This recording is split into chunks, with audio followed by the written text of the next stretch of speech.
Hello, good morning guys and welcome to our channel the Chem classes.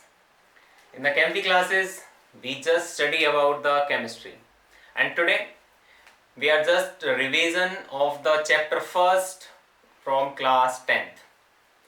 तो in the class 10th our first chapter is chemical reaction and chemical equation जिसको किया था हमने complete और आज हम करेंगे उस chapter का complete revision. और उस कंप्लीट रिवीजन से हमारा क्या होगा, हमें पता चल जाएगा कि हमें क्या क्या चीजें आती है और कौन कौन सी चीजें नहीं आती. जो आपकी समझ में नहीं आई थी वह सारी की सारी समझ में आ जाने वाली हैं. तो स्टार्टिंग करते हैं हम chemical reaction and equation.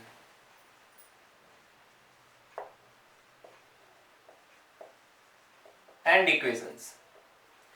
Chemical reaction and equation. तो केमिकल रिएक्शन बेटा क्या है कि वो प्रोसेस जिसमें क्या होता है, कोई भी सब्सटेंस क्या करते हैं, अपनी प्रॉपर्टी, अपनी फिजिकल और केमिकल नेचर को चेंज करते हुए एक नया प्रोडक्ट फॉर्म करते हैं and that is known as the chemical change and this process is known as the chemical reaction.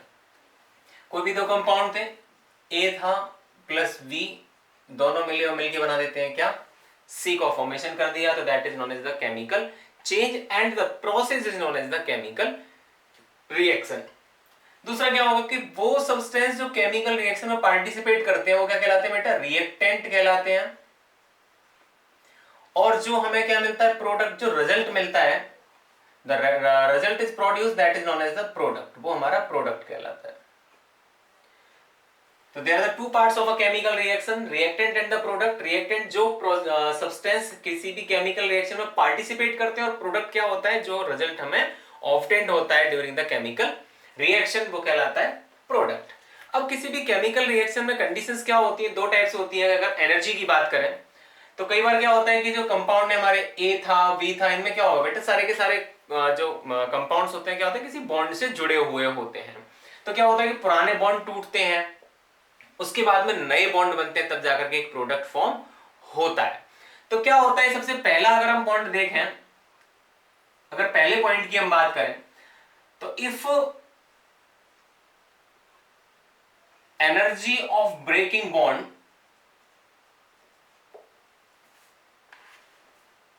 is less than the energy of bond formation.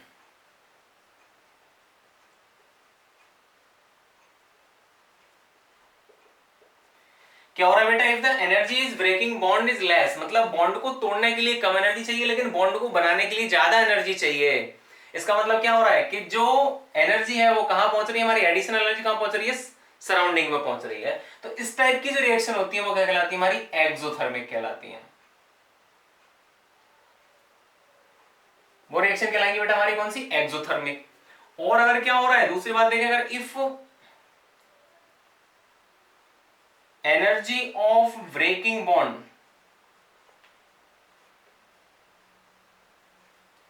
is more than the energy of bond formation, तब क्या होगा, क्या हो रहा है बेटा कि energy the breaking bond is more, मतलब उसको क्या चाहिए, सराउंडिंग से उसको एनर्जी चाहिए. तो जहां सराउंडिंग से एनर्जी चाहिए होती है वो कहलाती है हमारी कौन सी, एंडोथर्मिक. वो कहलाती है एंडोथर्मिक रिएक्शन. तो रिएक्शन हमारी क्या हो गई कि एक तो होती है क्या कि कोई भी, सीधी बात है केमिकल रिएक्शन में कि नए वाले बॉन्ड टूटते हैं, जो पुराने वाले बॉन्ड है वो टूटते हैं किसी कंपाउंड के, और नया कंपाउंड फॉर्म होता है, वो भी किसके थ्रू, एक बॉन्ड के थ्रू, केमिकल बॉन्ड के थ्रू, जिसमें कंपाउंड आपस में क्या होते हैं, जुड़े हुए होते हैं. तो वो दो तरीके से हुआ, एक तो एक्सोथर्मिक और दूसरा हुआ हमारा कौन सा, एंडोथर्मिक. दूसरा हमने सीखा किसी भी केमिकल रिएक्शन के दो पार्ट होते हैं, एक होता है रिएक्टेंट और दूसरा होता है प्रोडक्ट. ठीक है ना. तो ये हुआ हमारे केमिकल रिएक्शन के बारे में. इसके बाद हमारा आता है बेटा, वो क्या आता है, characteristic properties of a chemical reaction. किसी भी केमिकल रिएक्शन को हम कैसे पहचानेंगे कि ये केमिकल रिएक्शन है, तो वो है हमारे क्या, कैरेक्टरिस्टिक्स.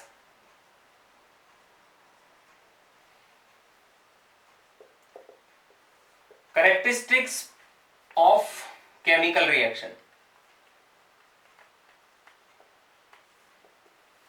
केमिकल रिएक्शन की कुछ characteristic property. 5 characteristics of the chemical reaction. First is the change in temperature, change in colour, change in state, evolution of a gas and formation of a precipitate.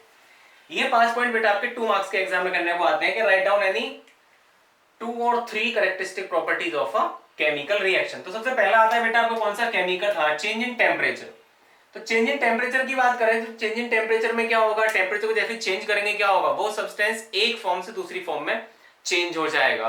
Means कई चीजें ऐसी होती है हमारी जो किसके थ्रू होती है, टेम्परेचर पर डिपेंड करती है। चाय का बनना टेम्परेचर डिपेंड कर रहा है, तो वहां पे क्या हो रहा है, चेंज इन टेम्परेचर, फिर टेम्परेचर को चेंज किया, केमिकल रिएक्शन हमारी अकर करेगी। तो वो रिएक्शन इसमें क्या हो रहा होगा, चेंज इन टेम्परेचर हो रहा होगा, वो हमारी क्या कहलाएंगी, chemical reaction कहलाएंगी।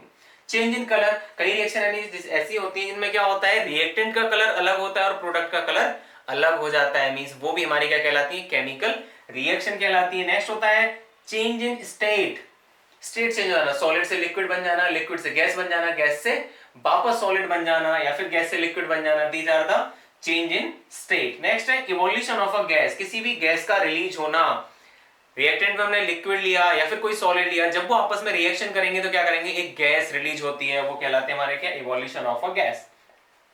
Formation of A precipitate, formation of A precipitate में क्या होता है बेटा कि कोई भी दो सब्सटेंस की हमने क्या की, रिएक्शन कराई आपस में, और उनका क्या हुआ, एक सब्सटेंस क्या हो जाएगा, नीचे सेटल डाउन हो जाएगा, मींस कोई भी सॉलिड रेजिड्यू बचेगा, that type of reaction is known as the precipitation reaction. So there are the 5 characteristic properties of a chemical reaction. Next आता है chemical equation.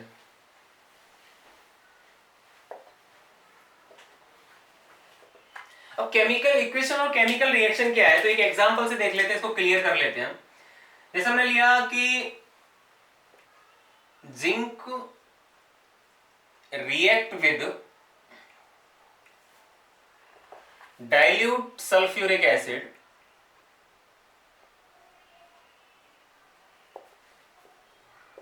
it gives zinc sulfate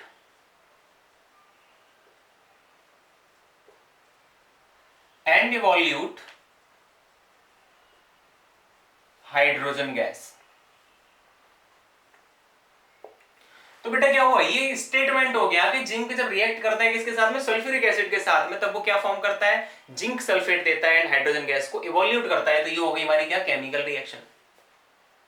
एक statement के थ्रू जिसमें बता देना, वो कहलाता है हमारा केमिकल रिएक्शन। और इसी केमिकल रिएक्शन को क्या करना, एलिमेंट्स, एटम्स, उनके थ्रू रिप्रेजेंट कर देना ही क्या कहलाता है, केमिकल इक्वेशन कहलाता है। सबसे पहले क्या करेंगे, इसको वर्ड की फॉर्म में लिखेंगे, केमिकल इक्वेशन इन वर्ड। तब क्या हो जाएगी हमारी, जिंक, और रिएक्शन कर रहा है बेटा किसके साथ, डाइल्यूट सल्फ्यूरिक एसिड के साथ,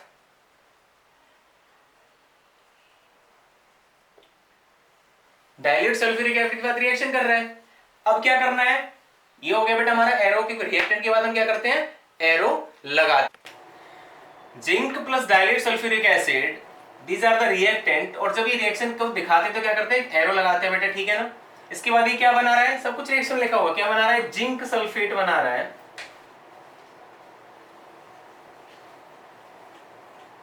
एंड हाइड्रोजन गैस, इवोल्यूट कर रहा है हाइड्रोजन गैस को, तो इसको अपर साइड एरो से रिप्रेजेंट कर देंगे। तो ये क्या हो गई, chemical equation in word form. अब अगर इसको हम इक्वेशन में दिखाएं, एलिमेंट की फॉर्म में दिखाएं, तो क्या हो जाएगा बेटा, देखो जिंक Zn से रिप्रेजेंट करते हैं, कैसा है, सॉलिड, प्लस रिएक्शन कर रहा है किसके साथ, डाइल्यूट H2SO4, है ना, कैसा होगा, लिक्विड फॉर्म में होगा, इक्वल क्या दे रहा है, जिंक सल्फेट दे रहा है। फॉर्मूले याद करने पड़ेंगे आपको, ZnSO4 कैसा होगा, एक्वस स्टेट में होगा, प्लस क्या बना रहा है बेटा, H2 गैस को इवोल्यूट कर रहा है। तो इस तरीके से लिखना हो, क्या कहलाता है, हमारा केमिकल इक्वेशन कहलाता है। यहाँ पे देखो आपकी एक चीज और क्लियर हो जाती है, केमिकल इक्वेशन को मोर इंफॉर्मेटिव कैसे बनाया, इसके लिए क्या होता है, जो उसकी स्टेट है उस स्टेट में उसको रिप्रेजेंट कर देना। तो देखो यहाँ पे अब क्या चीजें हो रही हैं आपकी, अगर केमिकल कैरेक्टरिस्टिक प्रॉपर्टीज की बात करें तो जिंक सॉलिड था, यहाँ एक्वस में पहुंच गया, इवोल्यूशन ऑफ हाइड्रोजन गैस भी हो रहा है, ठीक है ना। दूसरा क्या होगा, जब ये रिएक्शन होगी इसमें क्या होगा, यहाँ पे टेम्परेचर इसका जब टेस्ट ट्यूब में लेंगे तो क्या होगा, टेम्परेचर धीरे धीरे इंक्रीज होने लगेगा, तो effect of the temperature, temperature का भी चेंजमेंट हो जाएगा। तो ये हुआ हमारा क्या, केमिकल इक्वेशन। नेक्स्ट आता है बड़ा important, balanced and unbalanced chemical equation. Chemical equation balanced है, कैसे पता लगाएंगे, अनबैलेंस्ड है उसको बैलेंस कैसे करेंगे, ये भी पता लगाना होता है। किसी भी केमिकल इक्वेशन को बैलेंस करना वो जरूरी होता है क्योंकि क्या करती है कि कोई भी केमिकल इक्वेशन फॉलो करती है law of conservation of mass का। Law of conservation of mass क्या कहता है बेटा कि mass can neither be created nor be destroyed during a chemical reaction, मतलब जितना मास रिएक्टेंट में होगा उतना ही मास प्रोडक्ट का होना चाहिए। इसलिए क्या करना होता है, किसी भी केमिकल रिएक्शन को बैलेंस करना होता है। सिंपली अगर केमिकल रिएक्शन को आप बैलेंस करना आप जानते हैं, मैं सिर्फ रिवीजन करा रहा हूं तो आपको बताऊंगा केमिकल रिएक्शन को कैसे बैलेंस करते हैं। क्या हुआ, कोई हमने जनरल रिएक्शन ले ली, एक इक्वेशन ली हमने Mg plus O2 equal to MgO, ठीक है ना। मैग्नीशियम का पता है बैलेंसी 2 होती है, ऑक्सीजन की बैलेंसी 2 होती है, पता है जब मैग्नीशियम ऑक्साइड बनाएगा तो बेटा MgO बनेगा, ठीक है ना। बैलेंसी पता होनी चाहिए, आप फॉर्मूला बना सकते हो। अब क्या करना है वो देखो जरा कि हमें देखो reactant side and product side दोनों तरफ नंबर ऑफ एटम्स हमें देखने हैं कि नंबर ऑफ एटम्स कितने हैं। सबसे पहले इधर देखेंगे तो इधर मैग्नीशियम कितना है बेटा, मैग्नीशियम है इधर 1 और ऑक्सीजन कितना है इधर 2। इधर की बात करें तो इधर मैग्नीशियम कितना है 1 और ऑक्सीजन भी कितना है 1, दोनों 1 1 है। अब देखो इधर 1 है इधर कितना है 2, तो इधर क्या करेंगे मल्टीप्लाइड बाय 2, ये हो गया हमारा कितना 2। अब भैया ऑक्सीजन तो बैलेंस हो गया, मैग्नीशियम भी फिलहाल बैलेंस हो गया, लेकिन एक चीज ध्यान रखनी है, जब भी हम किसी सब्सटेंस में मल्टीप्लाई करते हैं तो मल्टीप्लाई करने वाले उसको देखो कि वो मल्टीप्लाई हमने किया है किसके साथ, ऑक्सीजन के साथ, और यहाँ ऑक्सीजन किसके साथ है, मैग्नीशियम के साथ है। मैंने पहले भी बताया था कि जब भी कोई सब्सटेंस किसी के साथ होगा, जब साथ जाओगे भैया दोस्त के साथ जा रहे हो तो अगर खुद जो खाओगे वो उसे भी खिलाना पड़ेगा। वही यहाँ करना है कि ऑक्सीजन में 2 का मल्टीप्लाई किया है तो मैग्नीशियम में भी 2 का मल्टीप्लाई करना पड़ेगा, और ये हो गया आपका कितना 2, ठीक है ना। मल्टीप्लाई किया ऑक्सीजन में 2 का, उसके बाद मल्टीप्लाई किया मैग्नीशियम में 2 का, दोनों हमारे हो गए 2, दोनों हो गए बैलेंस। अब क्या करना है, अब करना है मैग्नीशियम, देखो यहाँ 2 ये हो गया 2 ये हो गया, अब क्या करना है 2 का मल्टीप्लाई यहाँ किया है, इसे बैलेंस कर लो, यहाँ मल्टीप्लाई बाय 2, कंप्लीट हो गया ना। देखो मैग्नीशियम अलग है तो जरूरी नहीं है तुम ऑक्सीजन मल्टीप्लाई करो, नहीं जरूरत है, सिर्फ किस में मल्टीप्लाई करना है, मैग्नीशियम में करना है। अब जिस नंबर का मल्टीप्लाई किया गया है वो मल्टीप्लाई कहां लिखे जाते हैं, हमेशा उस एलिमेंट के आगे लिखे जाते हैं, उस कंपाउंड के आगे लिखे जाते हैं, कभी भी वो मॉलिक्यूल की फॉर्म में नहीं आएंगे। तो इस इक्वेशन को अगर हम लिखेंगे तो हम क्या लिखेंगे बेटा, 2 Mg plus O2 it gives 2 MgO, reaction हो जाती है बैलेंस्ड, ठीक है ना। ये हुआ केमिकल रिएक्शन को बैलेंस कर। एक इक्वेशन और लेते हैं, बड़ा इंपॉर्टेंट है कि आयरन रिएक्ट करता है किसके साथ में, स्टीम के साथ, ठीक है ना। वाटर स्टीम के साथ रिएक्शन करता है, बनाता है Fe3O4।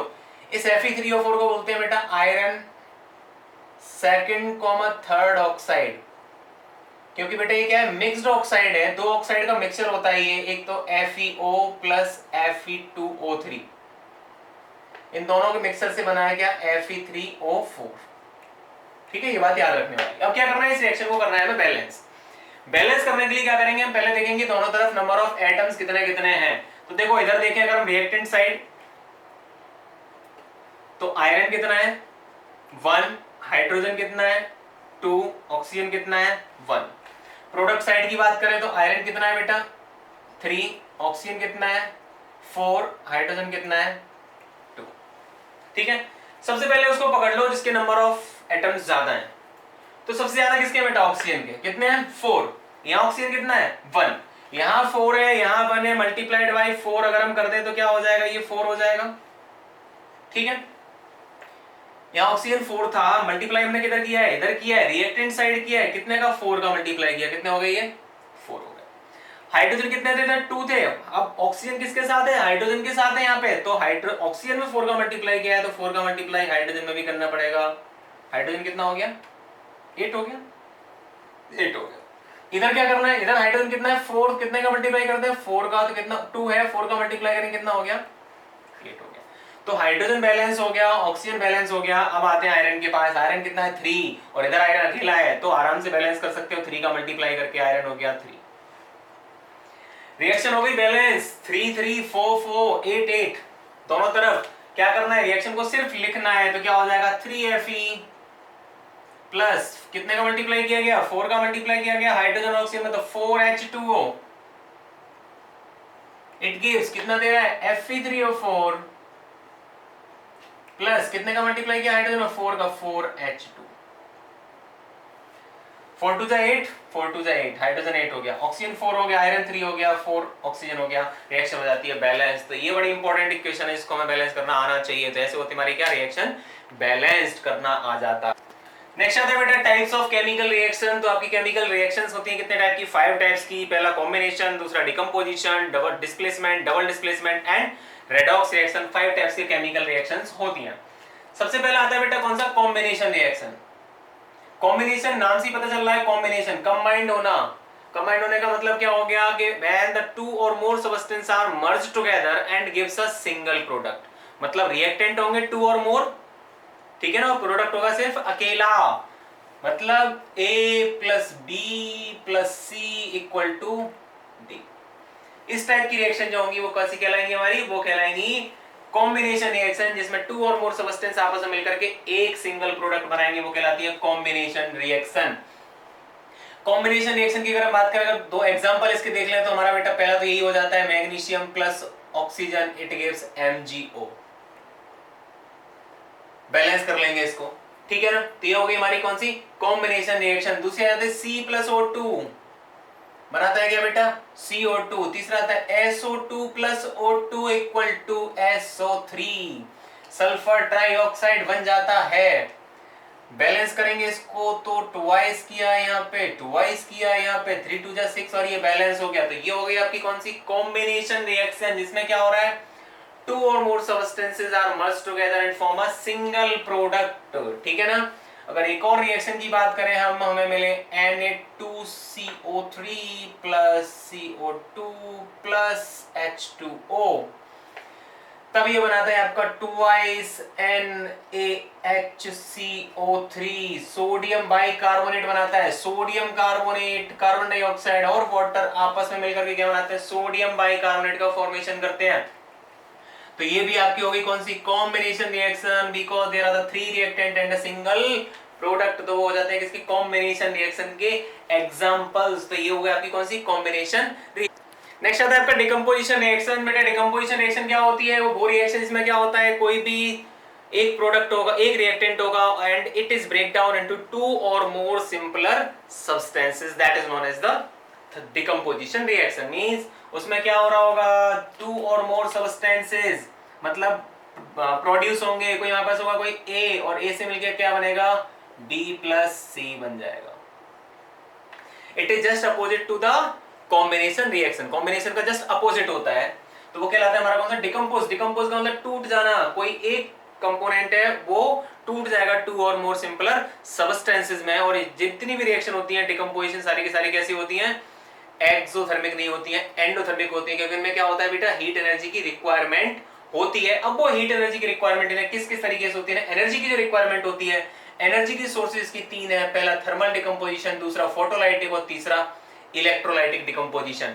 मतलब एनर्जी की रिक्वायरमेंट होती है इनको क्या करने में, एक बॉन्ड को तोड़ने में, और उसके बाद बनाते हैं टू और मोर सब्सटेंसेस।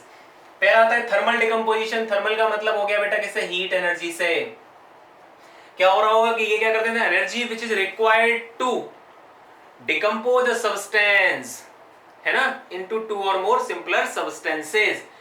तो वहां किसकी रिक्वायरमेंट होती है, हीट एनर्जी की रिक्वायरमेंट होती है। अगर रिएक्शन की बात करें तो रिएक्शन हो जाएगी CaCO3 कैल्शियम कार्बोनेट, और इसको हीट करते हैं आप। हीट की जगह आप क्या यूज कर सकते हैं, और लगा सकते हैं इसकी जगह क्या डेल्टा।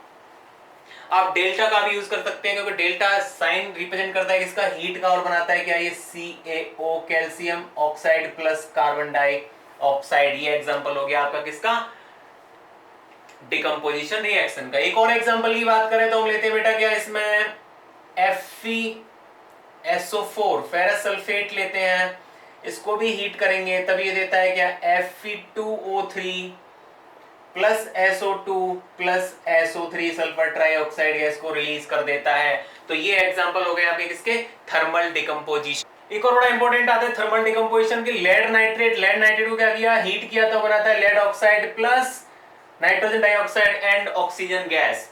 इसके बाद आता है आपका कौन सा photolytic decomposition. Those reaction which are occurs in the presence of sunlight. ये किसकी प्रेजेंस में होता है बेटा, सनलाइट की प्रेजेंस में होता है,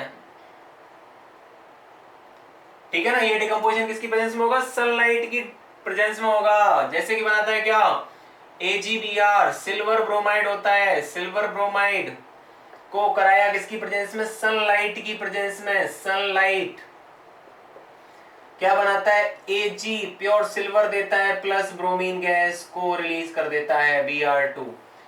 एक और अगर ले तो हमारा हो जाएगा AgCl in the presence of sunlight को आप HNu भी लिख सकते हो या फिर UV भी लिख सकते हो, देता है ट्वाइस Ag प्लस Cl2। ये होता है तुम्हारा कौन सा, फोटोलाइटिक डिकम्पोजिशन। नेक्स्ट आपका हाइड्रोजन पेरोक्साइड, ये भी आपका सनलाइट का ही होता है कि हाइड्रोजन पेरोक्साइड को हमने जब सनलाइट की प्रेजेंस में ट्रीट कराया तो वो H2O देता है एंड ऑक्सीजन में डिकम्पोज हो जाता है। नेक्स्ट आता है आपका इलेक्ट्रोलाइसिस, ये किसकी प्रेजेंस में होता है, इन the presence of electricity. The decomposition which take place in the presence of electricity that is known as the electrolytic decomposition। होता क्या, H2O को जब पास आउट कराते हैं किसके साथ, इलेक्ट्रिक करंट,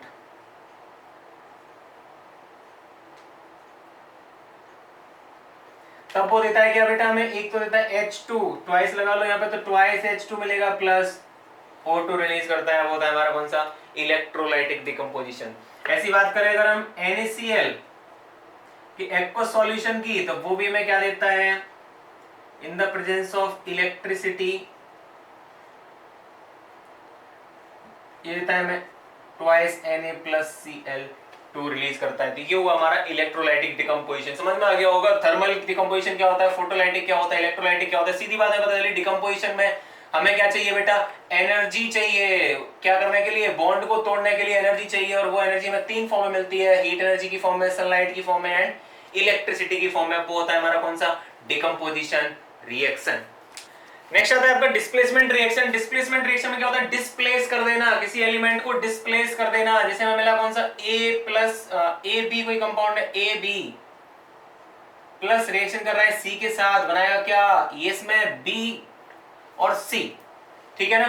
तो अब वो डिपेंड करेंगे किस पे, लेट्स सपोज हमारे पास जो एलिमेंट है वो कौन कौन से, एक तो A है और एक है C। A के साथ कौन जुड़ा हुआ है, B जुड़ा हुआ है। अब A और C में कंपटीशन हो रहा है कि इनमें कौन ज्यादा रिएक्टिव है। अगर C मोर रिएक्टिव होगा, मोर रिएक्टिव, और A कैसा होगा, लेस रिएक्टिव।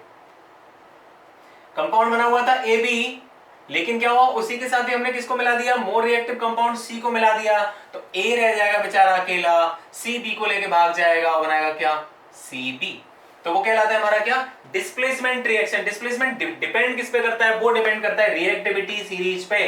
ये इसकी रिएक्टिविटी सीरीज है, डाउन द ग्रुप आने पे रिएक्टिविटी डिक्रीज होती है, तो वो कंपाउंड जिनकी रिएक्टिविटी ज्यादा होती है वो लेस रिएक्टिव वाले को उस कंपाउंड के साथ से हटा देते हैं, उसको लेके भाग जाते हैं। कैसे भागते हैं जरा देखते हैं। हमने लिया CuSO4, कॉपर सल्फेट लिया, इसकी रिएक्शन करा दी हमने जिंक के साथ। देखने वाली बात क्या है, कॉपर ये रहा और जिंक रहा आपका ये। कॉपर और जिंक में क्या है, कौन ज्यादा रिएक्टिव है, जिंक ज्यादा रिएक्टिव है किससे, कॉपर से। तो जिंक ज्यादा रिएक्टिव है, क्या करेगा, SO4 को अपने साथ ले जाएगा और बना देगा क्या बेटा, ZnSO4 प्लस Cu रह गया बेचारा अकेला। अगर रिएक्शन को हम उल्टा कर देते, बनाते क्या, ZnSO4 प्लस Cu, तब क्या होगा बेटा, कॉपर कैसा है, लेस ही रहेगा, कभी ज्यादा हाई नहीं हो सकता। जिंक मोर है, मोर ही रहेगा, तो क्या हो जाएगा, नो रिएक्शन, कोई रिएक्शन नहीं होगी। तो वो रिएक्शन कहलाती है हमारी कौन सी, डिस्प्लेसमेंट। डिस्प्लेसमेंट में याद क्या रखना है आपको, ये वाली टेबल याद रखनी है, जिससे हम क्या कहते हैं, रिएक्टिविटी सीरीज कहते हैं। रिएक्टिविटी सीरीज डिपेंड करती है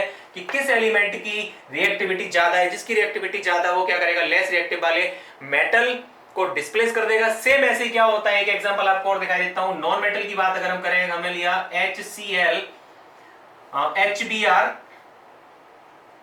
plus Cl2, twice HBr plus Cl2 अगर हम रिएक्शन कराएंगे तो नॉन मेटल इसमें क्या है, Br है और यहाँ पे Cl नॉन मेटल है। तो जो मोर रिएक्टिव नॉन मेटल होता है वो लेस रिएक्टिव नॉन मेटल को भी डिस्प्लेस कर सकता है, तब बनाता है ये क्या, ट्वाइस HCl प्लस Br2। तो डिस्प्लेसमेंट रिएक्शन क्या होती है, वो रिएक्शन जिनमें क्या होता है, more reactive element less reactive element metal को, और नॉन मेटल की बात करें तो more reactive metal less reactive non metal को डिस्प्लेस कर देता है, वो कहलाती है हमारी डिस्प्लेसमेंट।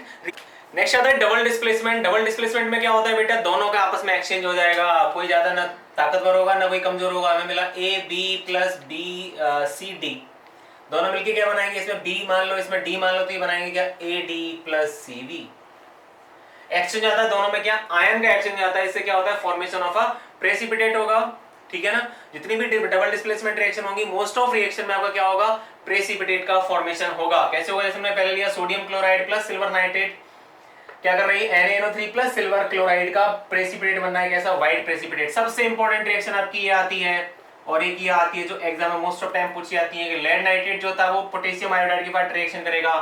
ये कैसा होता है, व्हाइट कलर का होता है लेड नाइट्रेट। आप लोग जब प्रैक्टिकल करोगे तो आप लोग देखोगे उसमें कि लेड नाइट्रेट कैसा होता है, लेड आयोडाइड बनाता है, इसका प्रेसिपिटेट कैसा होता है, येलो कलर का होता है, प्लस पोटेशियम नाइट्रेट बनाता है। ऐसी दूसरा sodium sulphate and barium chloride जब रिएक्शन करते हैं तो BaSO4 एक मिल्की कलर का व्हाइट प्रेसिपिटेट बनाता है एंड ट्वाइस NaCl फॉर्मेशन कर देता है। इन सारी रिएक्शन में देखने को क्या मिल रहा है बेटा, देखने को ये मिल रहा है कि इन सब रिएक्शन में आयन का आपस में एक्सचेंज हो रहा है, वो कहलाता है हमारा कौन सा, डबल डिस्प्लेसमेंट, में दोनों का डिस्प्लेसमेंट हो रहा है, that is known as a double displacement reaction.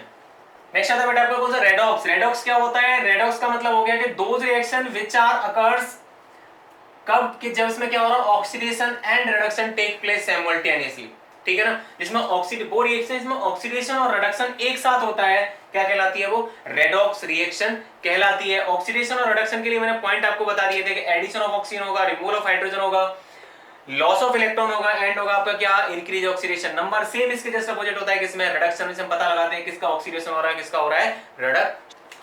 Oxidation और रिडक्शन को देखने के लिए हम क्या किए, इक्वेशन ली बेटा, हमारे कॉपर सल्फेट प्लस जिंक, और बना रहा है क्या, जिंक सल्फेट एंड कॉपर। सीधी बात याद कर लो, जितनी भी सिंगल डिस्प्लेसमेंट रिएक्शन होते हैं, जितनी भी डिस्प्लेसमेंट रिएक्शन होती है, सारी की सारी रेडॉक्स होती हैं, ठीक है ना। कैसे होती है, देखो CuSO4 हमने कॉपर सल्फेट जब हमने ऑक्सीडेशन नंबर निकालना आपको पहले वीडियो में सिखा दिया है, तो वहां आप देख सकते हो क्या हो रहा है, कॉपर का ऑक्सीजन नंबर +2 है और सल्फर का, सल्फेट का कितना, -2, जिंक का 0। यहाँ क्या हो रहा है, कॉपर +2 से क्या हो गया, 0 हो गया, और जिंक 0 से कितना हो गया, +2 हो गया। तो पता चल गया किसका हो रहा है ऑक्सीडेशन और किसका हो रहा है रिडक्शन। बातें पूछी जाती है आपसे, 4 बात नंबर है कि ऑक्सीडेंट, ऑक्सीडेंट कौन है, मतलब ऑक्सीडाइज कौन हो रहा है, तो बेटा ऑक्सीडाइज कौन हो रहा है, जिंक हो रहा है। मैंने पहले बताया जो रिएक्टेंट साइड होते हैं हमेशा उन्हीं में से यहाँ सेलेक्ट करना होता है। रिडक्टेंट बेटा, रिडक्शन किसका हो रहा है, CuSO4 का रिडक्शन हो रहा है, क्योंकि CuSO4 किसमें चेंज हो रहा है, Cu में चेंज हो रहा है। रिड्यूसिंग एजेंट कौन होगा, रिड्यूसिंग एजेंट मतलब रिडक्शन किसका हो रहा है, CuSO4 को करा कौन रहा है, जिंक करा रहा है, तो जिंक हो गया आपका कौन, रिड्यूसिंग एजेंट, और ऑक्सीडाइजिंग एजेंट आपका हो गया कौन, CuSO4, क्योंकि CuSO4 ने अपना SO4 किसको दिया, जिंक को, और तब जाके जिंक हुआ क्या, ऑक्सीडाइज। तो ऐसे आप पता लगा सकते हैं कि रेडॉक्स रिएक्शन क्या होती है और ऑक्सीडेशन एंड रिडक्शन क्या होता है। लास्ट टॉपिक आता है आपके बेटा कोरिजन। कोरिजन क्या होता है, oxidation of metal by the moisture. किसी मेटल का क्या हो जाना, ऑक्सीडेशन हो जाना, means eating up of a metal gradually by the moisture, that is known as the corrosion. और कोरिजन में आपको क्या पढ़ने को मिलता है, रस्टिंग। रस्टिंग में क्या पढ़ने को मिलता है, rusting of iron. Rusting of iron बेटा आपका क्या है कि आयरन का क्या होता है, रस्ट ऑफ आयरन का फॉर्मूला क्या होता है, रस्ट ऑफ आयरन आपका फॉर्मूला होता है Fe2O3.XH2O, है ना। तो ये होता है रस्ट ऑफ आयरन का फॉर्मूला जो 1 मार्क्स में आता है। उसके बाद आएंगे क्या आपके prevention of the rusting of iron, जो आपको पढ़ने पड़ेंगे, जो आपको वीडियो में दे रखे हैं मैंने, रस्टिंग ऑफ आयरन के प्रिवेंशन क्या होता है, पेंटिंग, ऑयलिंग, गैल्वेनाइजेशन एटसेट्रा। उसके बाद आता है आपका क्या, रेंसिडिटी। रेंसिडिटी क्या होता है, oxidation of food by the moisture. यहाँ क्या होता है, मेटल का ऑक्सीडेशन होता है, यहाँ किसका होता है, फूड का ऑक्सीडेशन हो जाता है, उसमें बैड स्मेल आ जाना, वो कहलाता है हमारा क्या, रेंसिडिटी। रेंसिडिटी के प्रीवियस जो प्रिकॉशंस है वो क्या क्या है, उसको कैसे कंट्रोल करते हैं, रेफ्रिजरेटर में रख दो, एटसेट्रा चीजों में रख दो, वो कहलाता है rancidity. And it's the over. ये हुआ आपका क्या, revision of the first chapter. समझ में आया हो तो लाइक करना, सब्सक्राइब करना, और मुझे बताना कि आपको टॉपिक कैसा लगा, रिवीजन आपका कंप्लीट हुआ या नहीं हुआ। तो अच्छे से पढ़ाई करिए और देखते रहिए द कैंफी क्लासेस।